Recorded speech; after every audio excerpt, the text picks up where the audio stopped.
Sr. Presidente, eu gostava, em nome do Grupo Parlamentar do Partido Comunista Português, saudar a delegação da ECON que visita Portugal, fazer votos de que o vosso trabalho vá um pouco além daquilo que é possível recolher em intervenções de 6 minutos na Assembleia da República Portuguesa.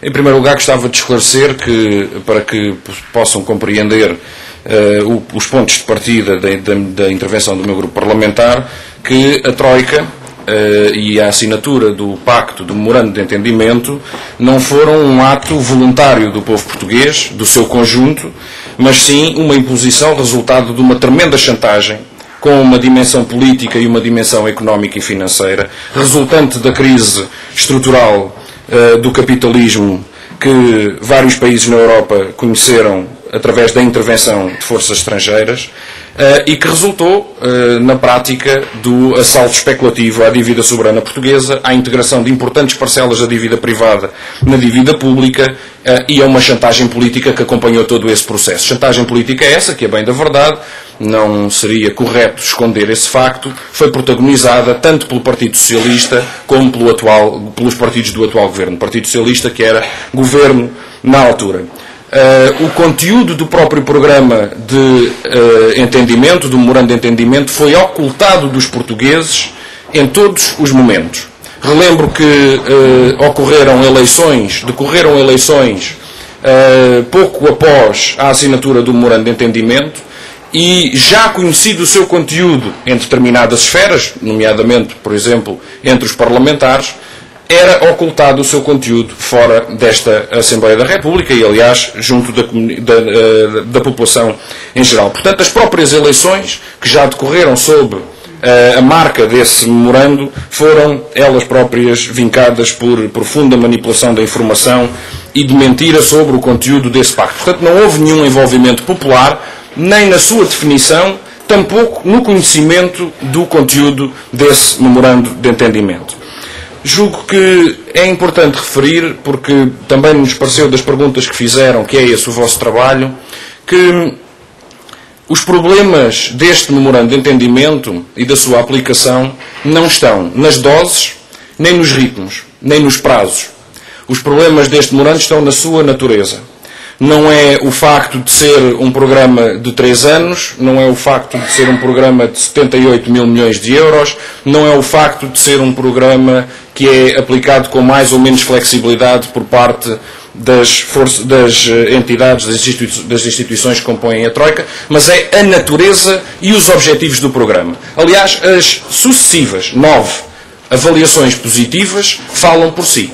Porque se é positivo o resultado que está à vista, então isso demonstra bem qual é o verdadeiro objetivo deste programa.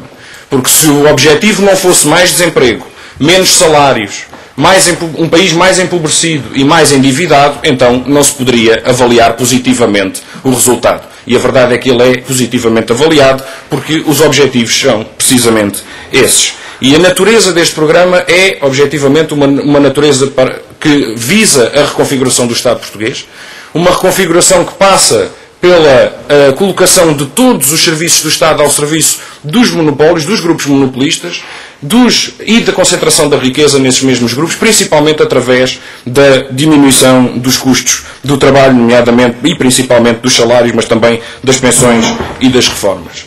Este é um memorando, um pacto que tem tido impactos e esses impactos estão à vista.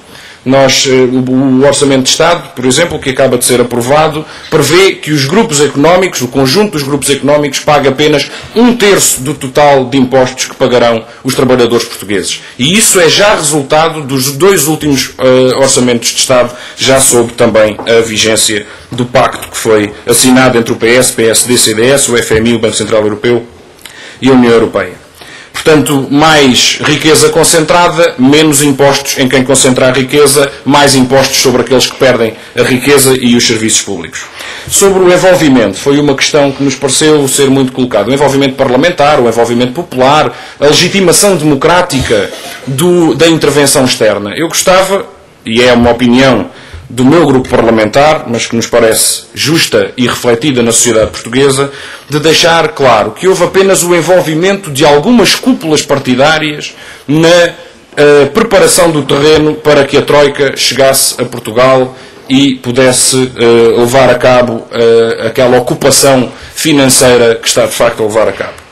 Não foi um envolvimento nem das bases, nem da população, nem das forças vivas da sociedade portuguesa, nem na definição, nem no acompanhamento da aplicação dos objetivos e das metas previstas no memorando. O próprio envolvimento parlamentar é um envolvimento sempre verificado a posteriori, é um envolvimento que pode simplificar-se como a transformação da maioria parlamentar na Câmara de Ressonância da Troika e do Governo, que não são forças opostas, ao contrário do que aqui vieram querer fazer crer os partidos da maioria, PSD e CDS, dizendo que a Troika é muito inflexível, quando na verdade aqui fazem tudo para ir além da Troika muitas vezes e para impor aos portugueses um curso de empobrecimento e de esbulho absolutamente sem precedentes. Sobre a participação popular e a participação democrática, termino, Sr. Presidente, é importante termos em conta isto. Podem-nos perguntar, seria um bom programa com envolvimento popular? Seria um programa melhor? Eu julgo que não haveria programa com envolvimento popular, porque participação democrática e ocupação estrangeira são mutuamente exclusivos necessariamente. Termino, Sr. Presidente, apenas com esta nota. Portugal é hoje, e eu julgo que isso resulta muito claro da leitura de todos os indicadores económicos, um país mais pobre. Um país em que 3 milhões de pessoas se encontram abaixo do limiar da pobreza ou em risco de pobreza. Um país com 1.400.000 desempregados em sentido lato.